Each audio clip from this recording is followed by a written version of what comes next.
नमस्कार, स्वागत है आपका जागरण बिजनेस पर और मैं हूं आपके साथ मोहिनी त्यागी। आप देख रहे हैं हमारा रोज का लाइव कार्यक्रम मार्केट ट्रैकर, जिसमें कि हम बात करते हैं बाजारों की। तो चलिए एक बार सबसे पहले बाजारों को ही देखते हैं कि बाजारों में क्या हो रहा है। सबसे पहले बात क्रूड की करेंगे। क्रूड फिलहाल $80 के करीब पहुंचता हुआ नजर आ रहा है, ब्रेंट क्रूड, और इसकी वजह है यूएस और ईरान के बीच फिर से छिड़ा युद्ध। अमेरिका ने फिर से हमले किए हैं। उनका कहना है कि ईरान ने स्ट्रेट ऑफ हॉर्मुज़ से गुजरने वाले जहाज पर हमले किए थे, जिसकी वजह से अमेरिका ने उसके बचाव में वापस से हमले किए और इसके पलटवार में ईरान ने फिर से हमले कर दिए। तो सैटरडे संडे में फिर से वही हुआ जो पिछले कुछ महीनों से हम देखते नजर आ रहे हैं। फिलहाल अगर हम क्रूड ऑयल की बात करें तो वो हमें $74 के आसपास नजर आ रहा है। अब एक बार अपने बाजारों की बात करते हैं कि हमारे बाजारों पर इसका क्या असर दिख रहा है। तो फिलहाल निफ्टी की बात करूं तो निफ्टी में अब हल्की गिरावट है। सुबह जब निफ्टी खुला था तो थोड़ा नीचे जरूर खुला था, लेकिन उसके बाद 24,000 का लेवल इंटैक्ट रहा है। 24,000 का लेवल नहीं टूटा है और अब 24,100 के आसपास निफ्टी नजर आ रहा है। लग रहा है कि अब धीरे धीरे रिकवरी बाजारों में होती दिख रही है। अगर हम बात करें निफ्टी बैंक की तो इसमें भी अब रिकवरी देख रहे हैं हम। जब बाजार खुले थे उस वक्त बाजार 57,000 कुछ के आसपास थे, लेकिन अब 58,000 के लेवल के ऊपर बैंक निफ्टी भी हमें कामकाज करता हुआ नजर आ रहे हैं।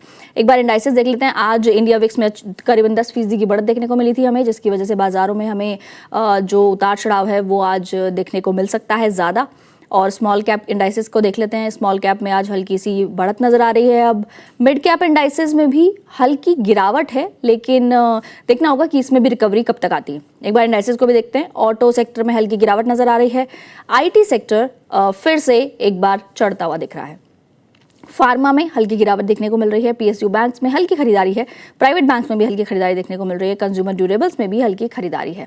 और इसके अलावा आईटी सेक्टर आज सबसे ज़्यादा चलने वाले सेक्टर्स में फिलहाल तो नज़र आ रहा है। तो चलिए देखते हैं कि इस बाजार में करना क्या चाहिए, इस बाजार में क्या कर सकते हैं और कैसे आपको रणनीति बनानी है। इस पर बातचीत करने के लिए बुलाते हैं हमारे खास मेहमान को। आज हमारे साथ मौजूद हैं Sachin Sarvade, market expert. Sir, आपका बहुत बहुत स्वागत है। धन्यवाद।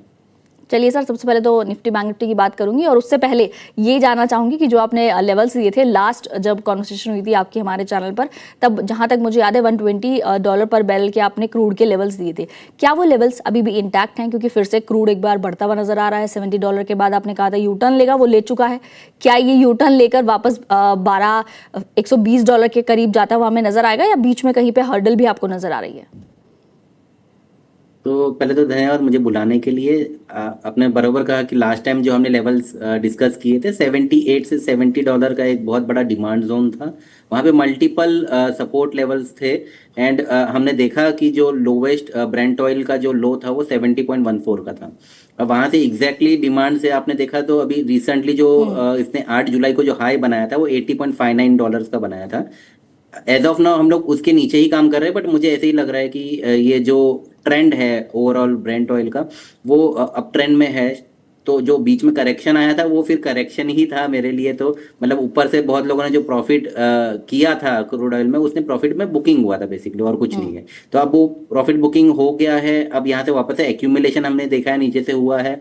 अब ये एक्यूमुलेशन बीच में एक गैप डाउन हुआ था, तो गैप जोन के जो लेवल्स थे वो $98 से 104 के एक लेवल्स है। ये एक फर्स्ट हर्डल मुझे दिखता है, और ये पार होता है तो अगेन फिर हम लोग 110 से 120 का जो जोन है, जो हम लोग हर बार देख ही रहे थे कि वो हर बार आ रहा था, फिर वहां से प्रॉफिट बुकिंग आ रही थी, तो वो एक लेवल्स हम लोग देख सकते हैं।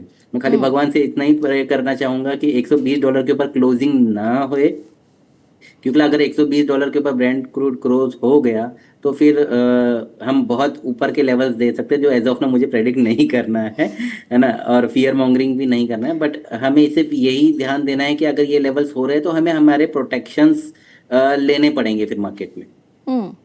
बिल्कुल। आज सर सबसे पहले जो चलने वाला सेक्टर है पहले उसकी बात कर लेते हैं।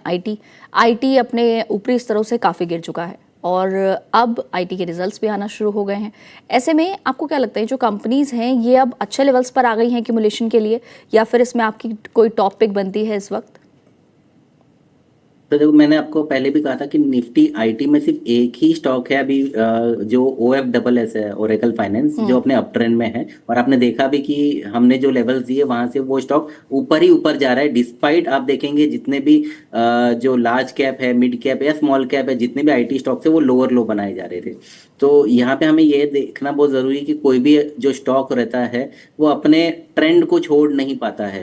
ऑफ कोर्स ये हमने जरूर देखा है कि जब पूरा आईटी इंडेक्स गिरता है तो सारे ही स्टॉक गिरते हैं, है ना, चाहे फिर वो अप ट्रेंड में हो या डाउन ट्रेंड में हो। बट फिर आप जब देखेंगे, जब वो रेजम्पशन आता है, वापस एक छोटा सा बाउंस आता है, तो ये बाउंस में जो अप ट्रेंड वाले स्टॉक्स है वो न्यू हाई बना देते हैं, बट जो डाउन ट्रेंड वाले जो स्टॉक्स रहते हैं वो अपना न्यू हाई, क्या वो प्रीवियस जो स्विंग हाई है वो भी नहीं तोड़ पाते हैं।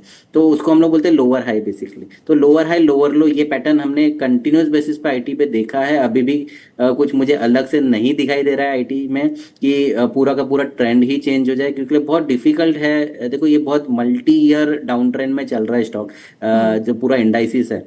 सो इतना जल्दी से वो अपना ट्रेंड चेंज कर देगा मुझे तो नहीं लगता है। और रिसेंटली जो बहुत बड़ा गैप डाउन हुआ था 4 फरवरी को, जो न्यूज़ के वजह से, है ना, उसके बाद में तो बहुत स्टीप करेक्शन आया है मार्केट में। जो आईटी स्पेसिफिक स्टॉक्स में भी देखेंगे हम, तो उसमें से फिर जो दिग्गज जो नाम है, जो हमारे निफ्टी में हैवी वेट रखते हैं, है ना, उनमें भी मैंने देखा है कि वो हमेशा बाउंस ले लेते हैं, 4 5 6 टका भी चल जाते हैं, बट फिर अगेन एक न्यू लोअर लो बन जाते हैं और 52 वीक लो पे अपने कायम है वो। तो हमें बच के रहना है वो सारे स्टॉक से। ऑफकोर्स प्ले बुक में अगर किसी ने खरीदा है तो वो ठीक है, कोई प्रॉब्लम नहीं है, क्योंकि लिए क्या हो जाता है कि जो स्विंग ट्रेडर्स होते हैं 3 4 दिन के लिए वो पैसा बना लेते हैं, 3 4 टका 5 6 टका बना के वो एग्जिट भी कर रहे थे बुक। यहाँ पे सबसे ज्यादा दिक्कत आएगी जो लॉन्ग टर्म इन्वेस्टर्स है।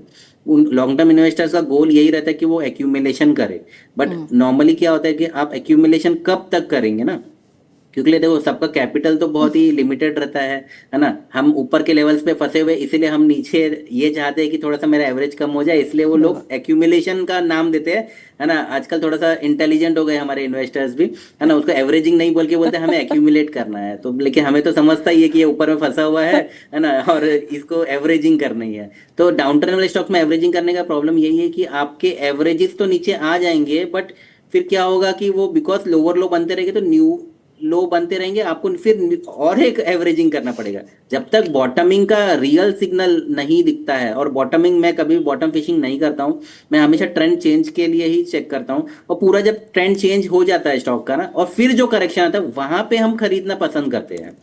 देखो वो करेक्शन होता है, देखो समझना बहुत जरूरी है कि डाउन ट्रेंड में जब स्टॉक गिरता है वो करेक्शन नहीं होता है, वो तो फॉल है, जिसको हम लोग बोलते हैं ना फॉलिंग नाइफ। बट जब स्टॉक अप ट्रेंड में रहता है और जब गिरता है तो उसको करेक्शन बोलते हैं। तो करेक्शन का हमेशा एक सीमा रहता है। देखो 5% 10% गिरता है अप ट्रेंड में स्टॉक्स, लेकिन कोई स्टॉक्स कंटिन्यूसली गिरते ही रह रहा है तो फिर वो करेक्शन नहीं रहा, है ना। उसका ऑपोजिट होता है, जब आप कोई स्टॉक जो डाउन ट्रेंड में रहता है तो उसका एक लिमिटेड अपसाइड होता है, जिसको हम लोग बाउंस बोलते हैं, डेड कैट बाउंस बोलते हैं, या फिर उसको बुल ट्रैप भी बोलते हैं, है ना। तो ये आईटी के स्टॉक्स तो क्लासिक बुल ट्रैप में है, जहां पे हमने देखा है हर बार एक बहुत अच्छे अच्छे बाउंसेस भी देखे हैं हमने पूरे इंडाइसिस में भी। जैसे अभी रिसेंट जो 14 में से 2 जून का जो बाउंस आया था पूरा आईटी इंडेक्स में, आप अगर चेक करेंगे 15.5 टके का बाउंस था लो से। अब 15.5 टका आप खुद सोचिए कि अगर एक इंडेक्स में बाउंस आ रहा है तो उसके स्टॉक्स कितने चले रहेंगे। बट अगेन वही है कि वहां से न्यू लो मार दिया, लोअर लो बन गया। तो अगर वो बाउंस में लॉन्ग टर्म इन्वेस्टर्स ने पार्टिसिपेट किया तो फंस गए कि अरे यार मेरा तो और नीचे जा गया स्टॉक। तो ये बहुत प्रॉब्लम है ना। तो ऑफकोर्स बॉटम फिशिंग कर रहे हैं, छोटा सा प्ले करना है, वो कोई प्रॉब्लम नहीं है ना। मैं वो भी अवॉइड करता हूँ क्योंकि मेरे पास इतने सारे अप ट्रेंड स्टॉक्स है कि मैं परेशान हो जाता हूँ कि मेरे पास पैसे नहीं है डालने के लिए। लोग बॉटम फिशिंग कर रहे हैं, मेरे को कभी कभी तो मतलब अचरज होता है कि ऐसे क्यों कर रहे हैं लोग। क्योंकि निफ्टी तो अगर सर 500 की मैं बात करूं हाँ। तो निफ्टी 500 में कम से कम 80 स्टॉक है जो अप ट्रेंड में चल रहे हैं।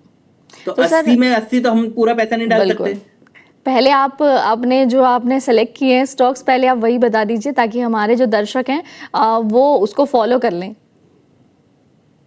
देखो निफ्टी अप ट्रेंड में जो मैं फिलहाल आज बहुत कम स्टॉक्स है बिकॉज गैप डाउन हुआ है, उसमें से हम देखेंगे तो एक भेल है, BHEL Bharat heavy electric limited, ये अपने अप ट्रेंड में है।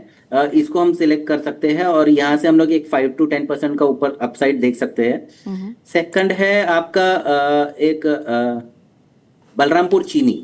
तो बलरामपुर चीनी में हमने देखा है कि काफी लॉन्ग टर्म ब्रेकआउट भी आया हुआ है स्टॉक में और स्टॉक ने अपना अप ट्रेंड इस्टेब्लिश कर लिया है। सो अभी यहाँ से जो भी फॉल रहेगा 5-10% का, ये एक्यूमुलेशन के लिए आप इसको यूज कीजिए। और इसमें भी ऑफकोर्स आपको एक 5-10% 15% ऊपर में आपको आप रख सकते हो टारगेट्स। बिल्कुल। चलिए अब स्टॉक स्पेसिफिक डिस्कशन पे आते हैं। जो निफ्टी गेनर्स हैं वो तो आज आईटी स्टॉक्स ही बने हुए हैं क्योंकि आज उसमें उछाल देखने को मिल रहा है, लेकिन कुछ और स्टॉक्स हैं जिनमें तेजी बनी हुई है।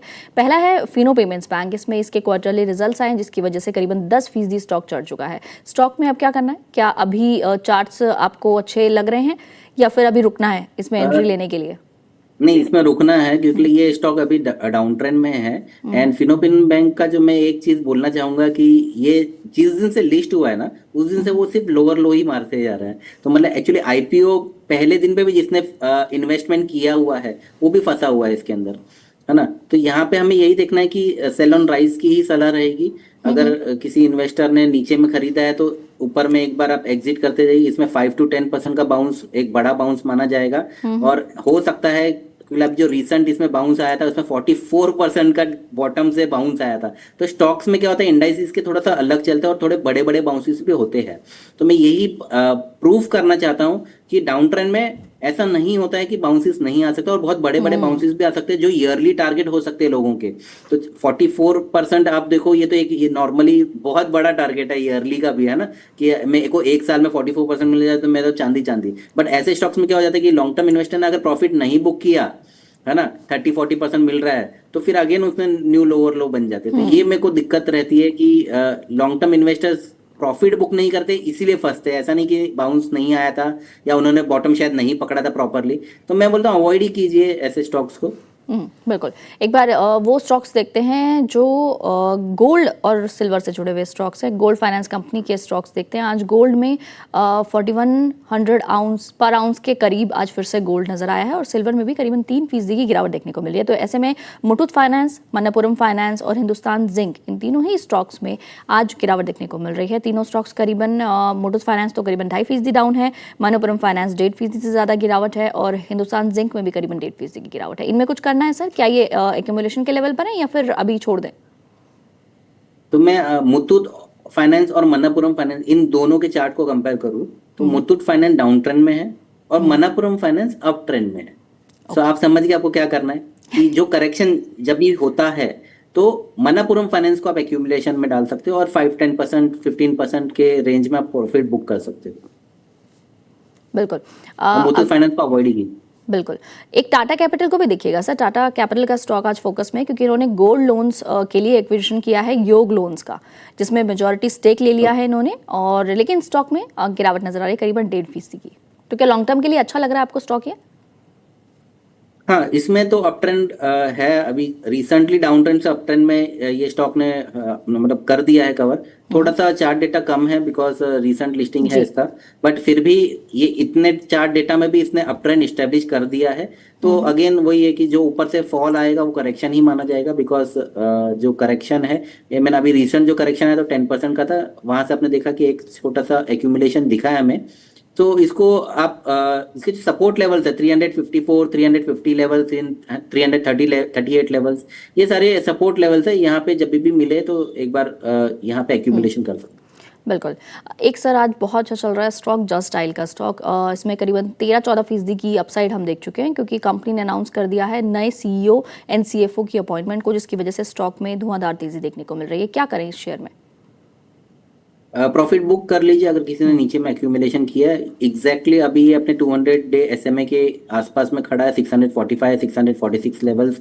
ये जो है काफ़ी बड़ा रेजिस्टेंस है स्टॉक के लिए। आज का जो हाई था ये 647.50 का है। आप देखिए वहाँ से मुझे तो ऐसा लगना है कि अगर यहाँ से ऊपर भी जा रहा है तो एक बार धीरे धीरे करके इस स्टॉक्स में निकल ही जाइए। लेकिन अगर ये स्टॉक आज का हाई भी नहीं निकाल पाता है और कल अगर गैप डाउन होता है कोई भी कारण से, बिकॉज ट्रेंड डाउन है स्टॉक का, तो एक बार एग्जिट ही कर लेना पूरा। चलिए कुछ सवालों को भी शामिल कर लेते हैं। एक सवाल आया हमारे पास, विनीता जी का सवाल है। ये पूछ रही हैं ग्रीव्स कॉटन इन्होंने 210 पर लिया हुआ यानी कि 210 पर, मॉस्चिप 212 पर लिया नहीं है। ये पूछ रही हैं इनके एंट्री लेवल्स क्या हो सकते हैं, लेकिन उन्होंने अपने आई गेस ग्रीव्स कॉटन जो है ये स्टॉक तो अप ट्रेंड में है। रिसेंटली डाउन ट्रेंड में था और अभी इसने अच्छा खासा अप ट्रेंड एस्टेब्लिश कर लिया है। तो यहाँ से जितना भी करेक्शन होगा इसको करेक्शन ही मानेंगे। 5-10% का अगर करेक्शन मिलता है, मैं सपोर्ट लेवल्स बता देता हूँ 235 एंड 220, ये अच्छे लेवल से एक्यूमुलेशन करने के लिए ग्रीव्स कॉटन के लिए। दूसरा था मॉस्चिप। तो मॉसचिप ये भी स्टॉक जो है अभी ट्राई कर रहा है अपना अप ट्रेंड इस्टेब्लिश करने के लिए, इसने अभी तक पूरा किया नहीं है। तो यहाँ पे मैं थोड़ा सा एक्यूमुलेशन के लिए अवॉइड ही करूंगा। ये प्ले बुक में अगर आपको रखना है तो ठीक है, बट बिकॉज जब तक पूरा ट्रेंड जो है अब में इस्टेब्लिश नहीं होता तब तक इवन हमें ये डाउट रहता है कि ये जो नीचे फॉल आता है स्टॉक में कि वो करेक्शन है या फॉल है। हम्म, बिल्कुल।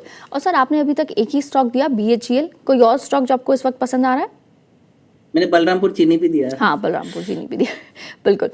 सर हाँ। एक तो अब जो बैंक निफ्टी की जो हमने देखी थी एक रैली, क्या वो फिर से देखने को मिलेगी इस बार? क्योंकि अब निफ्टी ने 24,000 के ऊपर का लेवल आज भी इंटैक्ट रखा है, और जो लास्ट क्लोजिंग हुई थी फ्राइडे को वो भी 24,200 के ऊपर हुई थी। तो क्या आपको लग रहा है कि अब निफ्टी के लेवल्स फिर से अच्छे देखने को मिल सकते हैं, या कोई टारगेट आप प्रोजेक्ट कर रहे हैं इस वक्त? तो निफ्टी अगेन मैं बताना चाहूंगा, निफ्टी अपने डाउन ट्रेंड में चल रहा है।